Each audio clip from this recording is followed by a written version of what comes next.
দেশের রাজনৈতিক অঙ্গনে হঠাৎ করেই যেন এক নতুন আলোড়নের কেন্দ্রবিন্দুতে উঠে এসেছে একটি নাম, সুবর্ণা ঠাকুর। সংরক্ষিত নারী আসনের জন্য বাংলাদেশ জাতীয়তাবাদী দল বিএনপি যখন তাদের প্রার্থী তালিকা প্রকাশ করলো, তখন হয়তো অনেকেই ধারণা করেননি যে সেই তালিকার এক নাম ঘিরেই শুরু হবে এত জোরালো আলোচনা, প্রশ্ন আর বিতর্কের ঝড়। কিন্তু তালিকায় ২০ নম্বরে থাকা সুবর্ণা শিকদারের নাম ঘোষণার পরপরই রাজনৈতিক মহল যেন চমকে উঠেছে।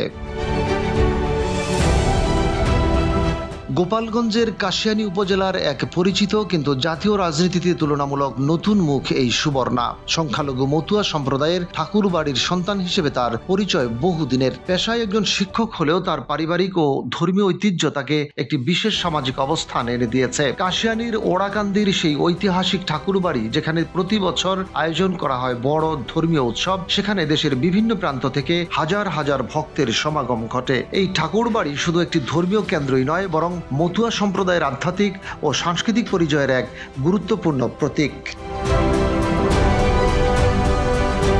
এই পরিবারের ঐতিহ্যের শেকড় ছড়িয়ে আছে বহু দূর পর্যন্ত।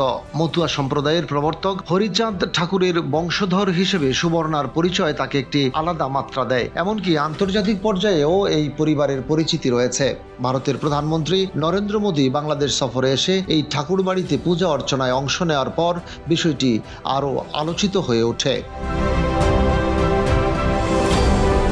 কিন্তু এই সামাজিক ও ধর্মীয় পরিচয়ের বাইরেও এখন যে প্রশ্নটি সামনে এসেছে তা পুরোপুরি রাজনৈতিক। অভিযোগ উঠেছে, সুবর্ণা ঠাকুর একসময় বাংলাদেশ আওয়ামী লীগের রাজনীতির সঙ্গে যুক্ত ছিলেন। দলীয় সূত্রের দাবি, তিনি কাশিয়ানী উপজেলা আওয়ামী লীগের বন ও পরিবেশ বিষয় সম্পাদক হিসেবে দায়িত্ব পালন করেছেন। ২০২২ সালের সম্মেলনের পর ২০২৩ সালের ঘোষিত পূর্ণাঙ্গ কমিটিতে তার নাম অন্তর্ভুক্ত ছিল বলেও জানা গেছে।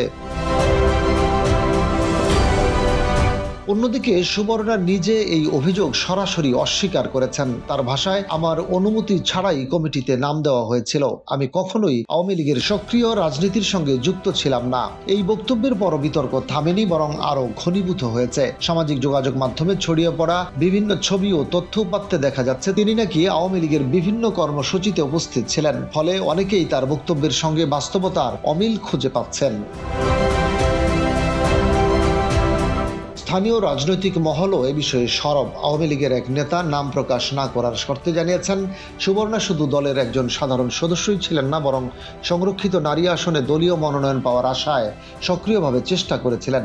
তার মতে, রাজনৈতিক বাস্তবতায় সুবিধা অনুযায়ী অবস্থান পরিবর্তন এখন অস্বাভাবিক কিছু নয়। এদিকে বিএনপির পক্ষ থেকে প্রকাশিত সংরক্ষিত নারী আসনের ৩৬ জনের তালিকায় তার নাম অন্তর্ভুক্ত হওয়ায় প্রশ্ন উঠেছে দলটির নির্বাচন কৌশল নিয়েও।